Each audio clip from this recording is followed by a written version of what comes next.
Stock market crash 29 साल पुराना जख्म फिर हुआ हरा।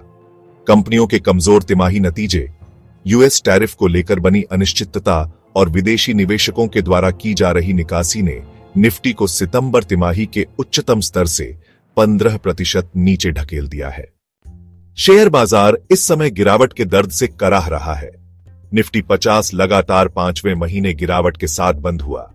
1996 के बाद पहली बार ऐसा बुरा दौर निफ्टी ने देखा, यानी 29 साल के बाद फिर से वह कठिन समय निवेशकों के सामने आकर खड़ा हो गया है। जिस हिसाब से एफपीआई के द्वारा शेयरों की बिक्री की जा रही है और वैश्विक स्तर पर हलचल मची हुई है, उससे साफ लग रहा है कि आने वाला दौर भी अभी और बुरा होगा। कंपनियों के कमजोर तिमाही नतीजे, यूएस टैरिफ को लेकर बनी अनिश्चितता और विदेशी निवेशकों के द्वारा की जा रही निकासी ने निफ्टी को सितंबर तिमाही के उच्चतम स्तर से 15% नीचे ढकेल दिया है। इस गिरावट की वजह से निवेशकों को $1 ट्रिलियन का नुकसान उठाना पड़ा है। शेयर बाजार इस समय गिरावट के दर्द से कराह रहा है।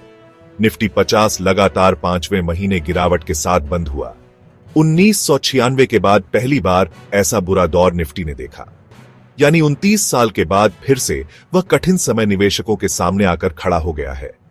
जिस हिसाब से एफपीआई के द्वारा शेयरों की बिक्री की जा रही है और वैश्विक स्तर पर हलचल मची हुई है, उससे साफ लग रहा है कि आने वाला दौर भी अभी और बुरा होगा।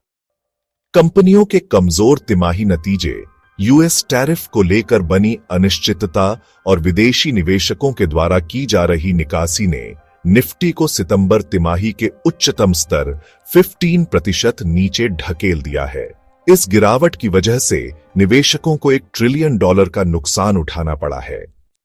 अभी और गिरावट के मिल रहे संकेत।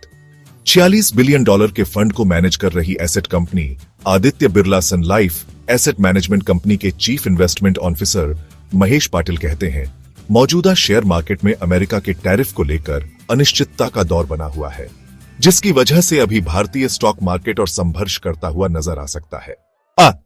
हालांकि अधिक बिक्री की वजह से आने वाले समय में कुछ तेजी देखने को मिल सकती है। महेश पाटिल कहते हैं, भारतीय बाजार में अगले कुछ महीने के दौरान तेजी में बिक्री का माहौल बना रहेगा। विदेशी निवेशकों ने निकाल $25 बिलियन। एफपीआई ने सितंबर के अंत से अब तक $25 बिलियन की कीमत के शेयर भारतीय बाजारों में बेच दिए हैं। अकेले फरवरी के महीने में $4.1 बिलियन की बिक्री हुई है।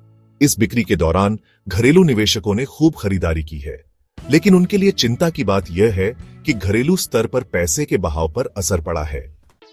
कोटक इंस्टीट्यूशनल इक्विटी के सीईओ प्रतीक गुप्ता कहते हैं, ओवरऑल नेट फ्लो ठीक है, लेकिन अधिकतर लोकल म्यूचुअल फंड्स, इंश्योरेंस और पोर्टफोलियो मैनेजमेंट फंड्स गिरावट को महसूस कर रहे हैं। लार्ज कैप की तुलना में स्मॉल कैप और मिड कैप स्टॉक को ज्यादा बड़ा झटका लगा है।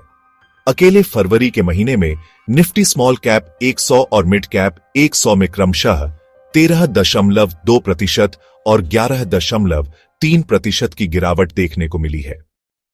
वार्निंग, ये निवेश की सलाह नहीं है। शेयर बाजार जोखिमों के अधीन है। किसी भी निवेश से पहले सूझबूझ के साथ फैसला करें। यहां प्रस्तुत एक्सपर्ट्स के विचार निजी हैं। गी ग्रोव जियान इस आधार पर शेयरों को बेचने और खरीदने की सलाह नहीं देता है।